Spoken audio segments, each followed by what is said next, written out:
同我哋講咧，就盡係話我哋冇型嘅。蒸嗰啲咧25蚊一份，煎焗咧就35蚊一份。呢度喺君安有一間冇定位、冇名、冇招牌、露天大排檔，8樣嘢220蚊咋。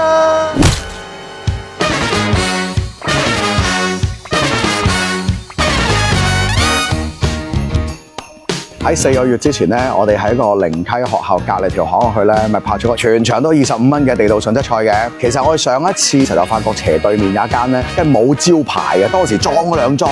咁我哋都話下次揾機會要食翻呢間棚嘅呢間。後尾我哋條片出咗街之後咧，真係好多兄弟姊妹咧都係誠意推薦話呢一間紅色嘅棚。幾點鐘有嘢食啊？你係咁樣，我可唔可以留個電話？我行下李小龍。唔得喎。哦，一定要坐喺度。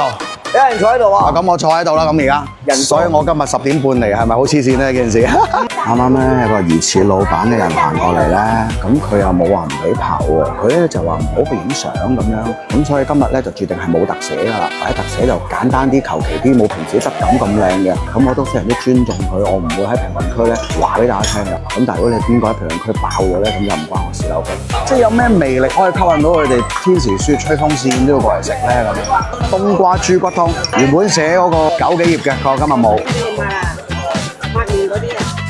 哇！呢啖湯好甜喎，老皮冬瓜、紅蘿蔔加埋豬骨，飲咗呢啖湯，你係明白點解全場就係吹風扇，個個都肯嚟坐喺度食飯，好夠火候呢個湯。君安披薩，只有龍江同埋君安呢邊嘅煎焗排骨咧係一定會放蛋落去嘅。咁有啲未食過人話：呢啲煎焗排骨加蛋會唔會唔夾㗎？咁夾咗煎蛋啫，香好多。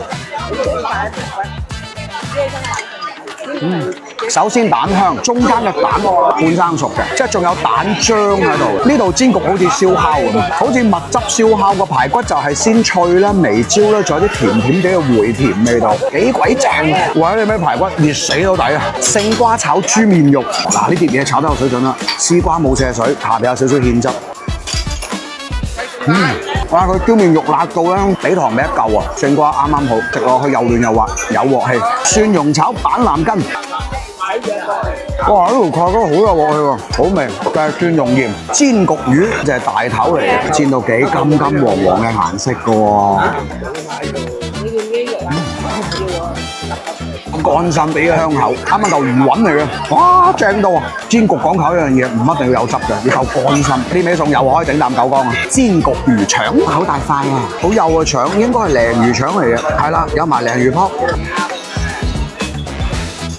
蛋香、胡椒香、魚腸香，非常乾淨。佢呢個食落去你唔使金啊，佢個蛋咧，佢落油係落得比較夠，因為你唔夠咧，佢冇咁濃嘅蛋香。大家攞出嚟咧，個碟底又冇油，呢啲係咩？你咪處理嘅細節咯。沙姜蒸豬尾，哇！佢連埋皮，連埋啲肥肉喺度。哇！好爽啊！個皮、肥肉、瘦肉全部爽，加埋沙姜嘅點綴，好香好嘢味。小豬胚切嘅豬尾。呢啲豬尾丁啊，你咬落去好似而家嚿擦紙膠咁啊！蒸鳳爪，鳳爪正啊！我仔都話正，我唔使講嘅，真係好食。啲汁又夠鍋味，自己炸嘅，炸到起晒虎皮咁，咁點會唔吸汁啊？家人們，我哋唔講優點，就係講缺點。呢度有咩缺點啊？熱啦，冇服務啦。做咩食飯？好啦，自己攞飯。對比下靈溪學校隔離裏面嗰間，我哋之前拍過25蚊一碟嗰個。論味道，其實兩間味道都唔差，呢間會略顯優勝。份量嚟計，嗰邊全部25蚊，呢度咧有25嘅，有35嘅。呢度嘅份量係會比嗰邊又會再大好多。好啦，又嚟到埋單時間啦，係咪好興奮同埋好開心咧？嗌咗8樣嘢，220蚊咋？我哋7個人嚟食，冇嘢講啦。我覺得冇空調，得風扇，我係可以接受。關鍵係味道真係好。清單放評論區，我唔會喺評論區主動講呢度喺邊度㗎，除非有人爆料啊。評論區見啦，老細點個關注咧。